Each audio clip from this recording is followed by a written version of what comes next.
Asma Bibi holds her baby Hafsa, providing much-needed comfort through tests that will determine the child's level of malnourishment. An ordeal for both mother and daughter. At this center, hundreds of Rohingya refugee children get checked every day. For the parents, it's a different kind of distress. When will my baby's body get healthier? When will she get better? When will she be able to grow properly? Asma feeds Hafsa some of the nutrient-rich food she's been given and wonders what the prospect of further aid cuts will mean. If there's more of a reduction of health services and rations, if we still can't work, what will we do? At this integrated nutrition facility, managed jointly by UNICEF and the World Food Programme, essential services are now threatened. We are hosting here 1 million refugees, more than 500,000 children in the camps. And what we are seeing now over the last 3 months is an increase of the 22% among the malnutrition rates among children. It is important to consider that this is before the decline in funding. So now what we are preparing is we are preparing for the worst, because we are expecting these trends to increase in the near future. Supplies may currently be stocked, but impending cuts from international donors are causing worries to grow.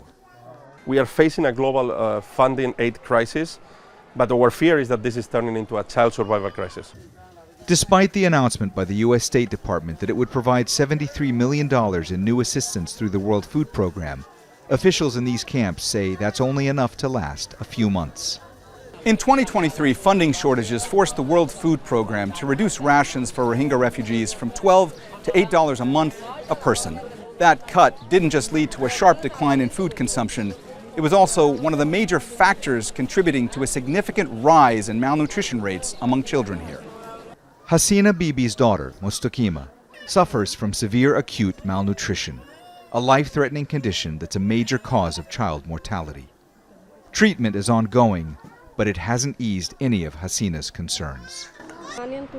I always think about what I can do to make her healthier. As a mother, I want to give everything to my children, but we don't have enough support and I can't feed them what they need. Frightened parents and their vulnerable children, experiencing a torment unlikely to end anytime soon. Mohammed, Jamjoom, Jazeera, at the Balukali camp in Cox's Bazar, Bangladesh. Well, Mohammed is joining us live now. Mohammed, since the start of the crisis, you've been reporting from the camps. What are you hearing now from parents about the struggle to get food, particularly for their children, compared to what you've been told in the past?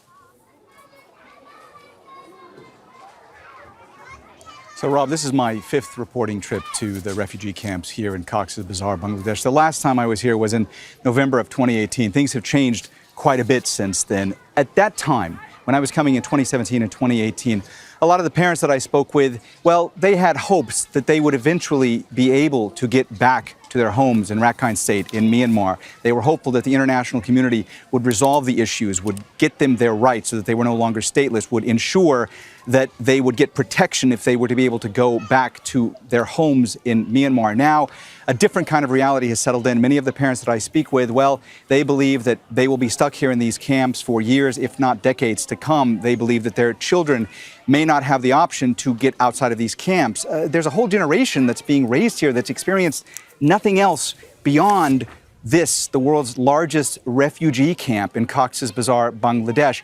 They are very concerned because they are aware of these impending cuts to vital humanitarian assistance. The parents that I've been speaking with, they also know that malnutrition rates, according to a lot of aid agencies, that they are among children, severe acute malnutrition is up 27% among children this year compared to what it was the same time last year. Also, they know that if this Rohingya refugee crisis doesn't start getting more funding from the international community, doesn't start getting more assistance, that only about half the children that should be getting treated for malnutrition, which is so critical, that only about half of the number of children that should be getting that treatment will qualify for getting that treatment this year. So they're scared. They live on approximately $12 a month. Think about how little that is. If that aid is cut even further, which a lot of people think it might be in the next few months, They just don't know what they're going to do. And this is their fear. They're so worried for their kids, how they're going to grow up, how they're going to be able to feed them. And it's not just that. Because of the overall insecurity in these camps, because of the funding cuts, that contributes to a rise in crime. A lot of the parents that I've been speaking with, they're worried about their kids being outside. There's been a rise in the amount of human trafficking. One of the women I spoke with in the last few days said that she's worried to have her daughter go and do errands for her because she's worried she could be kidnapped by traffickers in the camp. So it's a dire situation.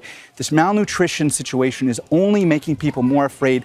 This is one of the world's most persecuted minorities. They're extremely vulnerable, and they're only becoming more so. Rob? Mohammed Jamjoom in Cox's Bazar in Bangladesh. Mohammed, thank you very much.